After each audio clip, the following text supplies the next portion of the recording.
shop, pop, movies. Ahoy there, and welcome back to my 31 lists of horror.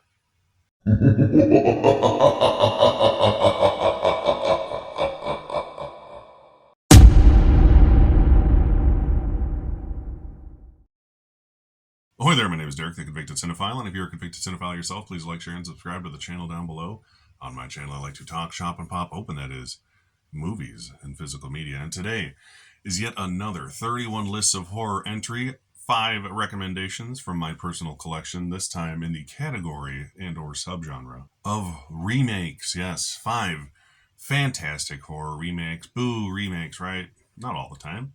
I've talked about remakes on this video series already that are like all-time great horror movies, like The Thing and The Fly from the 80s. You know, there's a bunch of amazing ones that are arguably better than the originals, and some of these might be as well. So these are 5 that I didn't just mention in my collection. We're going to go with the first Platinum Dunes horror remake from 2003, that is the Texas Chainsaw Massacre remake, the original one remade into this modern classic, you could say. It just got released on 4K from Arrow Video. I had a chance to watch this one, actually.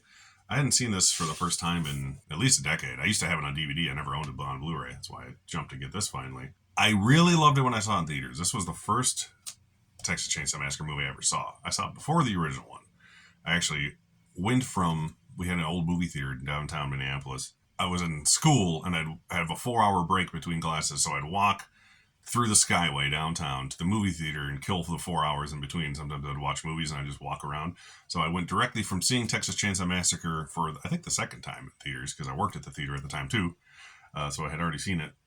And then I walked through the Skyways and there was a Suncoast video. Yes, we all remember the beautiful Suncoast videos. It's like FYE, but cool. There they had the original Texas Chainsaw Massacre on DVD in an amazing plastic, I mean, obviously they're all plastic cases, but it's like a jewel case, like a CD case type material plastic, where it looked like a package of hamburger, like ground beef. So I bought that. I wish I still had it. Sadly, I don't. But I think it was like $15, and for Suncoast prices, that was nothing back then. So I went back home and watched that for the first time that day. Anywho, that's my story of watching Texas Chainsaw for the first time. The remake, I thought, I liked it better for a while. Now I much prefer the original. This movie I really liked. I watched several times when I had it on DVD. Like I said, it's the first time I watched it in years, and I still liked it, but I didn't like it as much as I used to. Maybe just because the horror remakes have been so oversaturated, and I've grown to love the original so much more that this was just kind of like, yeah, it's another decent movie. But it's a very well-produced movie. If you're not a fan of like the overly realistic grindhousey style of the original Texas Chainsaw, maybe, or if you just think it's kind of slow, or whatever the hell your problem might be with it, just know you're wrong. But anyways, this one is a very entertaining remake. It's similar enough that it's essentially the same story, but it's different enough and it has better production value in certain sequences that, you know, it warrants its existence. And like I said, this is the Platinum Dunes of production company, Michael Bay's production company, who went on to make several other horror movies and remakes in the early 2000s. But as far as slasher horror remakes go, even though I don't like it as much as I used to, I think this is still my favorite between, you know, Freddy and Chucky and Friday the 13th and Halloween. The Friday the 13th one, though, if I watch it again, I might actually think I like it more than this. It's grown on me over the years. Texas Chainsaw Massacre 2003, either way, is worth your time. If you're a fan of the original and you despise remakes, you'll probably enjoy it enough. If you don't like older films and you just like, you know, newer, flashier, cooler looking shit, then you'll like the new Texas Chainsaw Massacre. New as in 22 years ago. Jesus Christ, I'm old. But it's a solid entry to the franchise. Arguably the nicest looking of the Texas Chainsaw films, at least. Up next is another production company that specialized in horror remakes. It was kind of a weird thing. This is the Dark Castle. Yeah, Dark Castle Entertainment, like Robert Zemeckis' company. And this is from 1999. And this is when they were remaking all those old Vincent Price horror movies. And this one is House on Haunted Hill. I originally wasn't going to have this in this video. Then I remembered I owned it. And I really liked this movie when it came out. I remember renting it on DirecTV at my friend's house. Do you remember that stuff? Do they have DirecTV still? I don't even know anymore. I think it is. But this one stars Jeffrey Rush, essentially as Vincent Price, like a character that is Vincent Price. And these lucky people, not so lucky, several of them, including like Famke Janssen is in this, Peter Gallagher, Chris Kattan, Bridget Wilson, Ali Larder, Tay Diggs. It's got a good ensemble cast of actors from the late 90s, early 2000s era. But they stay in this creepy old like mansion thing. And if they stay there overnight, I believe, they win money. And it's, there's obviously a sinister plot involved in all this. Yeah, there it is. They win a gajillion dollars each if they can survive. That's the original poster. But this is a creepy ass movie. It has a lot of the old late 90s, early 2000s creepy, fast editing, moving with loud, scrapey noises things that movies did back then. So if you're a fan of that stuff, it's good shit. It's just a good, spooky horror movie. It's definitely scarier than the original one. The original one's more of just like a fun little 50s horror romp with Vincent Price, but I do enjoy it. You should watch the original one too. But this one's definitely more hardcore horror, as it were. And Jeffrey Rush in anything is worth your time. All right, other than The Thing and The Fly that I talked about, this might be the next best reviewed or highly regarded horror remake of all time. And that is from 1978, and that is Invasion of the Body Snatchers. Yes. I actually haven't seen the original one, I'll be honest. I think I've seen the 2000s one, and that one was terrible. Don't waste your time. And there's another one from the 90s I hear really sucks, and I still haven't watched. But I need to watch the old one. But this one is just like, it's so perfect. I don't really have a reason to need to watch the other ones outside of curiosity and comparison. But this one stars the late, great Donald Sutherland. Young Jeff Goldblum's in this for just a teeny tiny bit, several years before he was even in The Fly. You got Leonard Nimoy in this, which is weird to see him in anything that isn't Star Trek, honestly. And I'm not even a Star Trek person. And it's got Veronica Cartwright in it and Brooke Adams. She's the lovely brunette lady on the back there. So the gist of this one is, like, people are just not acting the same as they used to. There's this alien presence that is taking over this city and eventually the world. And like as people sleep at night, these alien pods become pod people essentially. And these aliens replicate humans and basically infest their way into our world until they take over everyone. So they try to uncover this secret plot of what's going on, where these creatures came from, who they can trust, who they can't trust. It's a lot like The Thing in that way. It obviously doesn't end well for everybody, but it's kind of a mystery up until the last second. Here's the original poster. And there's been like several re-releases of this movie since this old Blu-ray, but this is a great release if you just need something to watch the movie on. This one's probably still pretty cheap these days.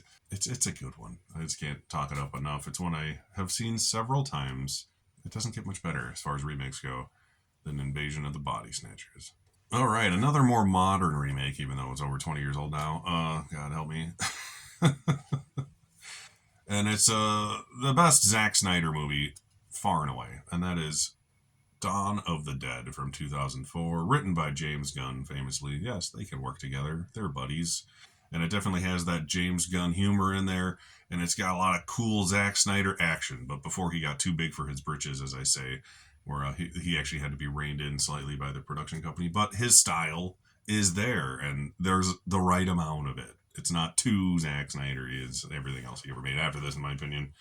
But it's got a good cast. You got Ving Rhames, Sarah Polley, Academy Award-winning screenwriter, Mekhi Phifer, Jake Weber. Good people in this movie. Ty Burrell from Modern Family's in this, and he's an asshole. That's great. I love Modern Family, and especially Ty Burrell. So seeing him in this again after that show has been on the air and off the air. It's funny seeing him as a character so different than how he really is. That he's a good actor. But this has a theatrical and unrated version too, if you have not seen both. But this is the Fast Zombies Dawn of the Dead. So if you like fast zombies, this is like peak Fast Zombies zombie movie. It takes the basic concept of the original Dawn of the Dead with all these people trapped inside of a shopping mall. And it's all James Gunn and Zack Snyder-fied. So it's a little more action-packed than the original one. I prefer the original ones because I grew up watching it, and it's a better character drama, in my opinion. But this movie is just like a fun action horror movie. If you haven't seen that one for whatever the hell reason, Give yourself a copy of that Dawn of the Dead. Buy it on 4K or Blu-ray or what have you, and you'll have a hoot and a half. Up next, one of the best horror remakes of all time. One that gets passed over, it seems like, because everyone talks about, like I said, The Thing and The Fly. And then right in the 80s there, right after those two movies came out, this one did. And it's another remake from a 1950s classic that I've already mentioned in a different video. And that is Chuck Russell's The Blob from 1988. This movie has the same exact story as the original Blob, essentially. The little meteor crashes in the small town, and the blob monster gets out of it and attaches itself to an old guy. And then the guy goes to the doctor, and then the doctor tries to figure out what's going on, and blah, blah, blah, blah, blah. And then you got the preppy kid and the cute girl, and they're trying to figure out this mystery. Except for in this one, it takes strays a couple of different ways to keep the plot fresh. And you got a young Kevin Dillon in this, and what's her name? I forget. Shawnee Smith. She's kind of like a horror icon these days because she was in the Saw movies. But it's a solid movie, and the plot is just different enough, like always in a good remake, that it warrants its existence. But the practical effects in this movie, some of them a little cheesier than others. There's some optical shots that just kind of age poorly, but all the practical blob effects are some of the best in any movie. Like, it's Thing, The Fly caliber practical effects makeup in this movie, and it just gets passed over as far as that goes, I think. So if you don't like the slower old-fashioned 50s style horror movies like the original Blob, and you haven't seen this just because maybe you're a young kid who doesn't watch anything older than they are from 2007, go back and watch this Blob from 1988. And it is a icky, gross, amazing time. I actually did a video comparing the two Blob movies. It was like my second or third video I ever did on my channel 4 years ago, which is ridiculous. Original versus remake, a series I never ended up doing again. But maybe I should start bringing that back after 4 years. But yeah, I go a little deeper into both the Blob versions in that video if you want to know more. But the Blob is one of my all-time favorite horror remakes. And if you have not seen it for some reason, watch it along with these other 4. So those are my 5 horror remake recommendations from my collection to you. Yeah, they're all a little more obvious than some other ones can be, but let's be honest, there's a lot of bad remakes out there.